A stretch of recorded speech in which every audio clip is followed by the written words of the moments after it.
और यहाँ आप ये मत सोचिए खाली ये आज ममता बनर्जी के ऊपर तलवार लटकी है, इससे इसकी सबसे बड़ी भुक्तभोगी तो कांग्रेस है। पिछले 12 साल में जितनी कांग्रेस टूटी है, इतनी तो कोई पार्टी नहीं टूटी। आप देखिए ना भाई, चाहे आपका आसाम हो, चाहे आपका बंगाल हो, चाहे आपका कोई भी प्रदेश हो, चाहे आपका उड़ीसा हो, कर्नाटक हो, मध्य प्रदेश हो, माधवराव सिंधिया जैसे लोग चले गए, पायलट राजस्थान से जाते जाते रह गए, संजय सिंह यूपी से चले गए। कितने सारे लोग हैं जो कांग्रेस छोड़ के भाजपा में चले गए। तो सबसे बड़ा नुकसान तो कांग्रेस को हुआ है। नमस्कार दोस्तों, कैसे हैं आप लोग। उम्मीद है आप सभी अच्छे होंगे। ममता बनर्जी की पार्टी टूट रही है। दूसरी तरफ इंडिया गठबंधन की छतरी एक बार फिर से तन चुकी है। सभी नीचे आ चुके हैं उस छतरी के और अखिलेश यादव कह रहे हैं कि हम बंधु राष्ट्र बनाएंगे। तो क्या कुछ चल रहा है, करेंगे बात। केपी मलिक जी बृहस्पतिवार हमारे साथ जुड़े हैं। सर बहुत बहुत स्वागत है आपका। बहुत बहुत धन्यवाद हिमांशु जी, आपका भी और आपके दर्शकों का भी बहुत बहुत धन्यवाद, आभार। सर, बंगाल में चुनाव हो गए हैं। चुनाव के बाद टीएमसी को तोड़ने के लिए ऑपरेशन लोटस ऐसे चलाया जा रहा है मानो चुनाव हुए नहीं है, होने वाले हैं। मतलब जिस तरह की चहलकदमी बंगाल में चुनाव के बाद देखने को मिल रही है, अप्रत्याशित है। ममता बनर्जी को पूरी तरीके से खत्म कर देने की प्लानिंग है क्या? उनकी पार्टी को खत्म कर देने की प्लानिंग है क्या? और जिस तरह से विधायक हो, सांसद हो, सब पर डोरे डाले जा रहे हैं और काफी हद तक कामयाब होते हुए भी नजर आ रहे हैं। 20 सांसद अगर बैठकर मतलब टीएमसी से अलग बीजेपी में जाकर किसी से बात भी करेंगे तो ये अपने आप में क्या दिखा रहा है? ममता बनर्जी की ताकत खत्म हो गई है, क्या है ये? मैं इसमें हिमांशु जी दो चीजें देख रहा हूं। एक तो भारतीय जनता पार्टी किसी भी कीमत पे अपना खुद का पूर्ण बहुमत केंद्र में लाना चाहती है। वो चाहती है कि 272 नंबर हमारे अकेले के होने चाहिए। उसमें हमें चाहे किसी पार्टी को तोड़ना पड़े, फोड़ना पड़े, चाहे जो मर्जी करना पड़े। अब जिस प्रकार से आपने देखा कि हाल ही में 8 सांसद उन्होंने आम आदमी पार्टी के तोड़ लिए। अभी उन्होंने 20 सांसद जो है 28 में से 20 सांसद तोड़ना और आम आदमी पार्टी के 10 में से 8 तोड़ना, ये कोई छोटी बात नहीं है। आप ये देखिए, जो 2 सांसद बच गए हैं आम आदमी पार्टी के, या 8 सांसद ममता बनर्जी के बच गए हैं, ये कौन है और ये 8 क्यों बच गए, ये क्यों नहीं गए? ये भी चले जाते हैं, जब जाने तो सारे ही चले जाते हैं। तो ये जताता है कि आपने जिन लोगों को टिकट दिया है, जिन लोगों को अभी तक आपने पाल के रखा है, वो कहीं ना कहीं स्वार्थी लोग हैं और वो जब अच्छा वक्त होता है तो आपके साथ रहते हैं और जैसे ही आपका वक्त बुरा होता है आपको छोड़ के चले जाते हैं। और यहाँ आप ये मत सोचिए खाली ये आज ममता बनर्जी के ऊपर तलवार लटकी है, इससे इसकी सबसे बड़ी भुक्तभोगी तो कांग्रेस है। पिछले 12 साल में जितनी कांग्रेस टूटी है, इतनी तो कोई पार्टी नहीं टूटी। आप देखिए ना भाई, चाहे आपका आसाम हो, चाहे आपका बंगाल हो, चाहे आपका कोई भी प्रदेश हो, चाहे आपका उड़ीसा हो, कर्नाटक हो, मध्य माधवराव सिंधिया जैसे लोग चले गए, पायलट राजस्थान से जाते जाते रह गए, संजय सिंह यूपी से चले गए। कितने सारे लोग हैं जो कांग्रेस छोड़ के भाजपा में चले गए। तो सबसे बड़ा नुकसान तो कांग्रेस को हुआ है। लेकिन उसके उलट आप ये भी देखेंगे, चाहे ममता बनर्जी के साथी हो, आप यहाँ पे कल ये भी दिल्ली में चर्चा चल रही थी कि भाई वो श्यानी घोष कहाँ है, जिस पर लगातार जो है ममता बनर्जी के रास्ते पे वो चल रही थी। ममता ने सबसे पहले उसको विधायक का टिकट दिया, वो हार गई, फिर उसको सांसद का टिकट दिया और वो जीत गई और वो पार्लियामेंट में भी अटैक करती थी और इलेक्शन में जो माहौल उसने बनाया उसके बाद वो गायब है।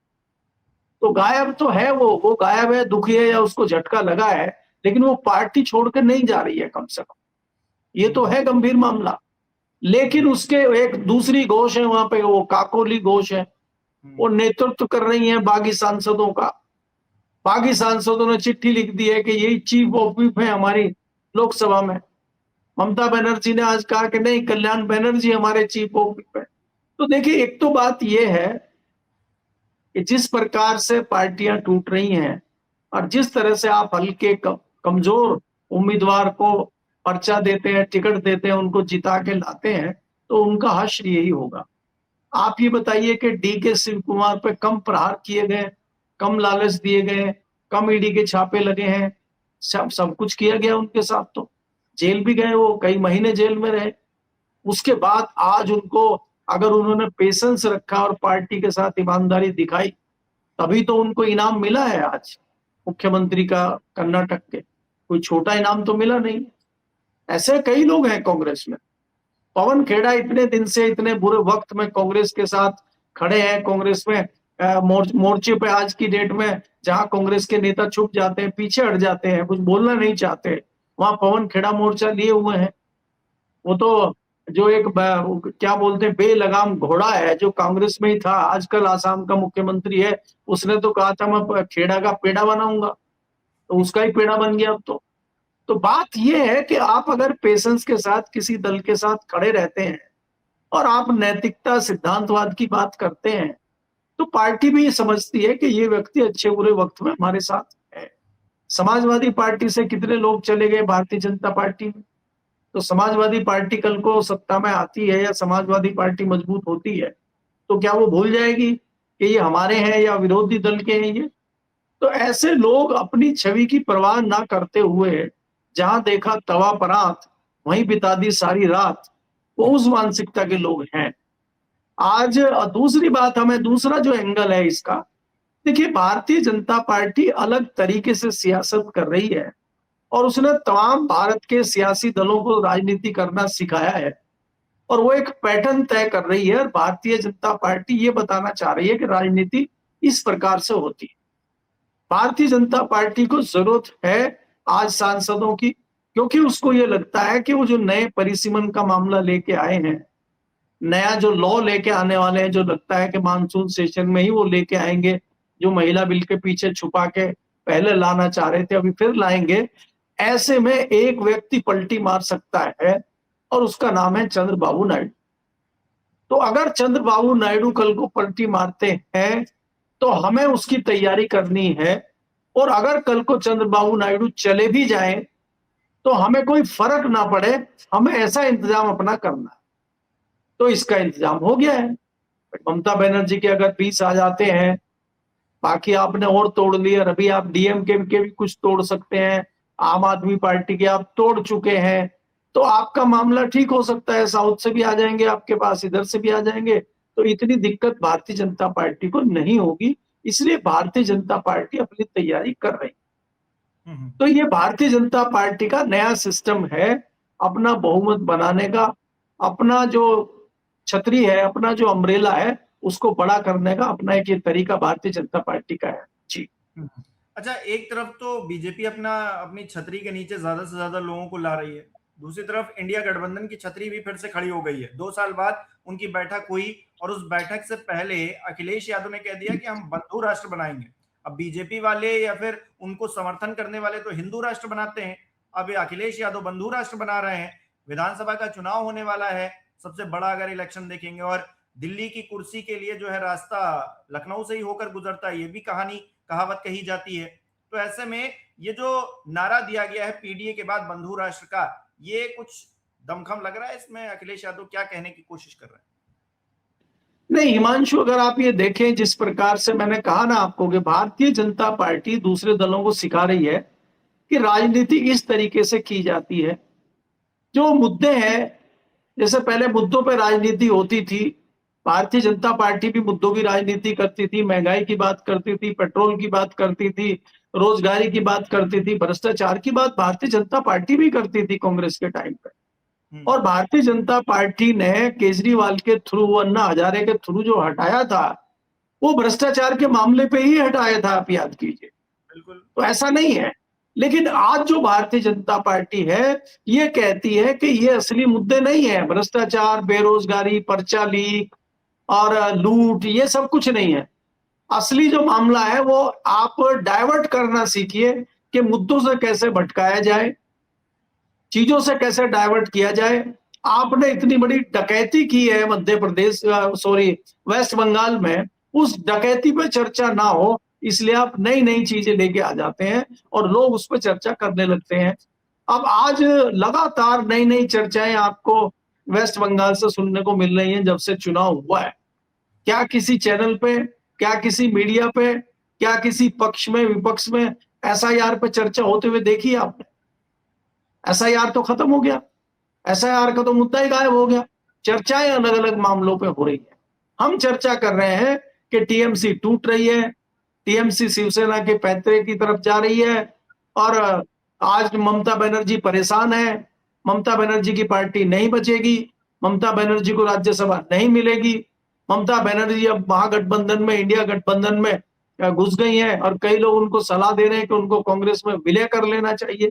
तमाम इस तरह की बातें शुरू हो गई हैं, लेकिन SIR का मुद्दा तो दब गया। तो भारतीय जनता पार्टी ये जानती है कि कौन से मुद्दे को कब उठाना है और कौन से मुद्दे को कब गायब करना है।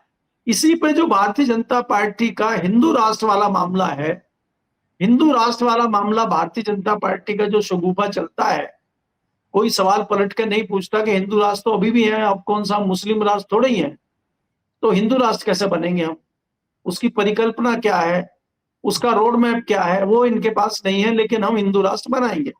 तो इसीलिए मुझे लगता है कि अखिलेश को भी समझ में आ गया है कि अब हम बंधु राष्ट्र बनाएं, बंधु राष्ट्र बनाएंगे, तमाम बंधु लोग हैं और बंधुत्व की भावना से जो काम करते हैं उसमें कोई जाति हो, कोई धर्म हो, सब एक साथ मिलके भारत को बंधु राष्ट्र बनाएंगे।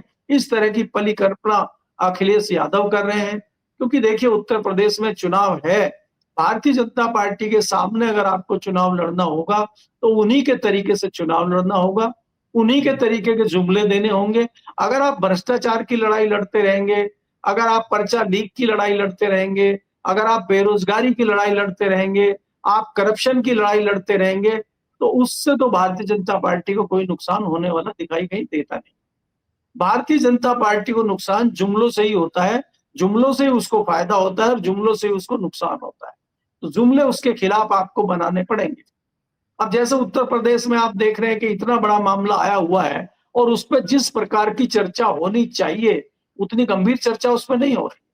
क्या अयोध्या का मामला छोटा मामला है कि आपने वहां लूट मचा रखी है और आप वहां पे जो चंदा आ रहा है उसमें भी लूट कर रहे हैं और कहीं चर्चा ही नहीं है। और बेशर्मी देखिए कि अखबार आप ही का अखबार छाप रहा है, आज की डेट में जो भारतीय जनता पार्टी का सबसे बड़ा मुखपत्र है एक, वही खबर छाप रहा है कि भाई जो है चोरी हो रही है, और पहले दिन अगर आप उसको कह रहे हैं नहीं नहीं ऑडिट चल रहा है, कुछ नहीं हो रहा है, तो अगले दिन फिर छापता है और वो कहता है ये लाखों का मामला नहीं है, ये मामला करोड़ों का है। और उसके बाद मौन धारण किए बैठी है सरकार, मौन धारण किए बैठी है दुनिया की सबसे बड़ी पार्टी, राष्ट्रवादी, जो अयोध्यावादी पार्टी, हिंदूवादी पार्टी, जिसके पास भगवान श्री राम का ठेका है। भगवान श्री राम का ठेका भी इन्हीं के पास है, भगवान राम को लाए भी यही थे और भगवान राम के साथ ये भगवान राम को भी लाए और कुछ चोरों को भी साथ में ले आए, और जहां भगवान राम को बिठाया वो चोरों को भी उनके साथ ही बिठा दिया, ऐसा प्रतीत होता है। भारतीय जनता पार्टी के लोगों की बेशर्मी इस बात से दिखाई देती है कि उन चोरों को ही डिफेंड कर रहे हैं कई लोग। भारतीय जनता पार्टी के लोग आज भी सफाई इस बात की दे रहे हैं कि नहीं नहीं कोई चोरी नहीं हुई, कोई कुछ नहीं हो रही हो, तुम लोग कांग्रेसी हो, तुम लोग समाजवादी हो, तुम लोग। अगर कोई भगवान की बात भी करे, मंदिर चोरी की बात भी करे, आप ये देखिए कि किसी भी गांव में, मेरे गांव में एक बार मंदिर में घंटों की चोरी हो गई थी, वहां से 2 घंटे चुरा लिए गए और एक व्यक्ति कुछ दिन के बाद पकड़ा गया जिसने घंटे चुराए थे, पीतल के घंटे थे, मंदिर से 2 घंटे चुरा लिए और पकड़ा गया। पूरे गांव ने उसका बहिष्कार कर दिया कि जो व्यक्ति मंदिर में भी चोरी कर सकता है तो इसकी किस प्रकार की भावना होगी और ये किस प्रकार की मानसिकता इस व्यक्ति होगी। ऐसा व्यक्ति गांव में रहने लायक नहीं है, इसका बहिष्कार कीजिए। और भारतीय जनता पार्टी कह रही है कि जो चोरी कर रहा है इसका सत्कार कीजिए, इसका इसका इसका जो है बचाव कीजिए, इसका जो है वो कीजिए, आरती उतारिए इसकी। तो आज ये कहां हम पहुंच गए हैं, कहां भारतीय जनता पार्टी पहुंच गई है। क्या ये वही भारतीय जनता पार्टी है जिसको वाजपेयी जी के टाइम पे, चाहे अडवाणी जी के टाइम पे, चाहे उससे पहले सिद्धांतवादी और नैतिकतावादी पार्टी कहते थे? ये वही पार्टी है क्या, या ये आज की नई पार्टी है शुभेंदु अधिकारी की और आसाम वाले जो अपने पेड़ा बनाने वाले दोस्त हैं उनकी पार्टी है क्या? तो ये भी विचार करना पड़ेगा जनता को। जी बहुत बहुत शुक्रिया सर हमारे साथ जुड़ने के लिए, तमाम बातचीत के लिए। हमारे दर्शक किस तरह से देख रहे हैं इस विषय को कमेंट करके जरूर बताएं। इस वीडियो को लाइक करना, शेयर करना मत भूलिएगा। हमारे चैनल को सब्सक्राइब नहीं किया तो वो भी जरूर कीजिएगा। आप हमें सहयोग भी कर सकते हैं ज्वाइन बटन पर क्लिक करके। बहुत बहुत धन्यवाद।